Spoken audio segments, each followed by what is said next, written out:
news, dismissing the Heat in Game 1 of the NBA Finals last night. LA was down 13 early in the first, then turned on the Jets and would end up leading by as many as 32. The Lakers then cruised to 116-98 win. Anthony Davis had a game-high 34 points. LeBron finished with 25 points, 13 boards, 9 assists, and we are now joined by Fox Sports NBA analyst Chris Broussard. Chris, what is the biggest reason the Lakers went on their run last night? Jen, I know Skip Bayless well.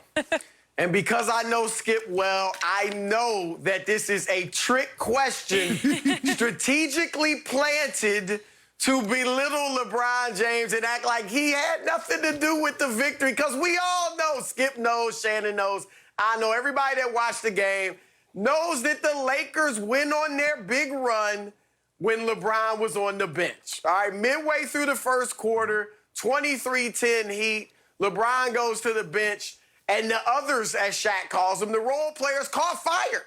KCP hits 2 back-to-back threes. Rondo hits a jumper, a 3. Kuzma hit 2 threes. Danny Green hits 2 threes. They caught fire, and it was over from that point. I think they outscored the Heat 55-25 the rest of the first half. But LeBron came in and kept it going and played a key role because he had 4 assists in that stretch.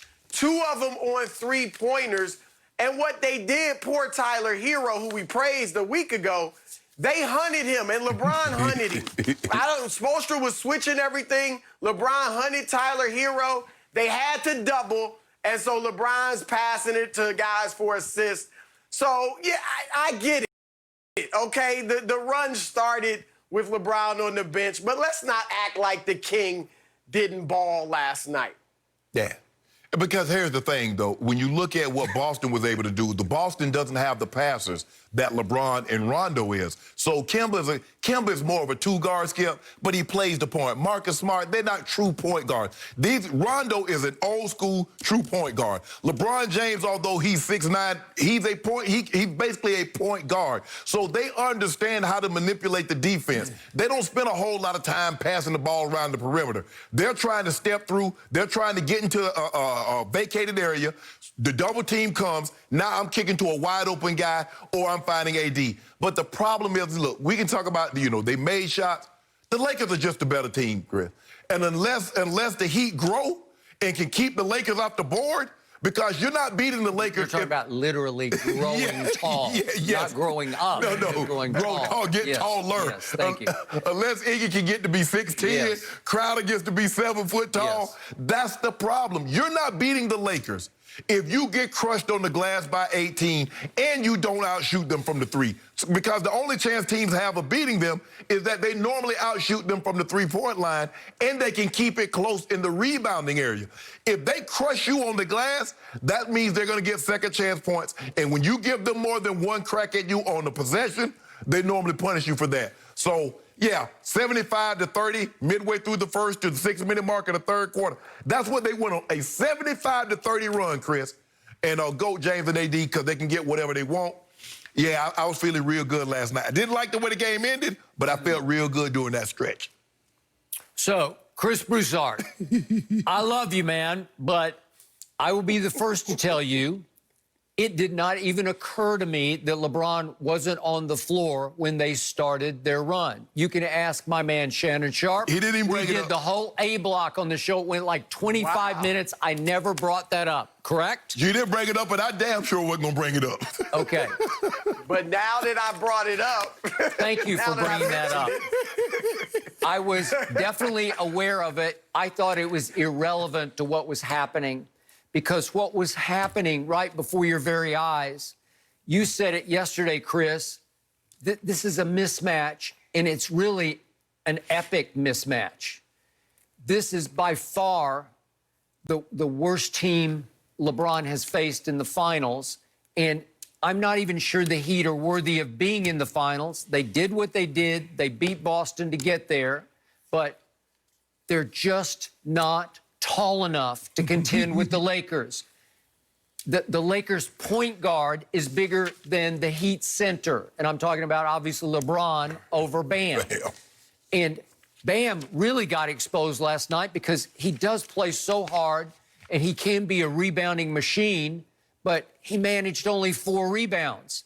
They got annihilated on the boards, 54-36. Who coined the expression? Pat Riley. No rebounds, no rings. That came from the immortal, great Pat Riley, right? Yes. Well, how about no rebounds, no hope? Because last night, it's no hope. You've got no chance. Bam couldn't defend Anthony Davis. He made Anthony Davis look like Wilt Chamberlain. Anthony got 7 buckets point blank right at the rim. 7 times he's in the restricted area, dunking it or laying it up because Bam could not deal with him. Bam wound up with 8 points and 4 rebounds.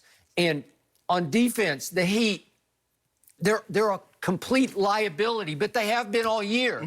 But they could overcome it because they play so hard and so smart and together on offense. They share the ball and they make their shots. And they did that for a while last night, and all of a sudden Shannon's sitting up there in his palatial estate in Bel Air saying, uh-oh, maybe they are for real. And it's 23-10.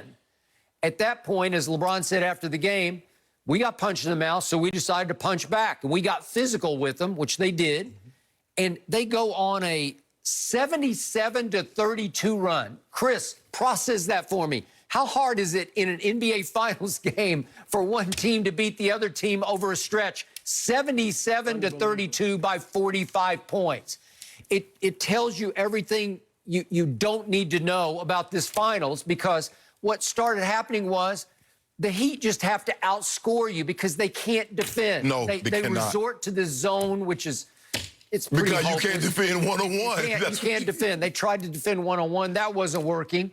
And the point was they just got stuck where they weren't making shots. And to me, it's come clear that it's Tyler Hero or bust, because he saved them in 2 pivotal games against the Celtics. And we talked about him right here on Undisputed with Chris, where he just went bonkers crazy, where he was just making shot after shot after shot. He can score it off the bounce. He's got left hand, he's got right hand, and he can shoot threes, especially clutch threes. And in that stretch, when the Lakers took off, he started missing. In the whole first half, he went 3 of 9. And what was he, 1 of 4 from 3? Or yeah, 1 of, and he wound up a -30 in the first half. Well, that's their recipe for disaster. Yeah. They need Tyler Hero to be my hero. And last night, he was not. And I think they kind of go as he goes on offense. They need Duncan Robinson to do better.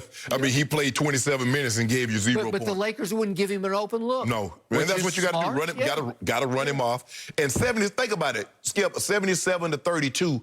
You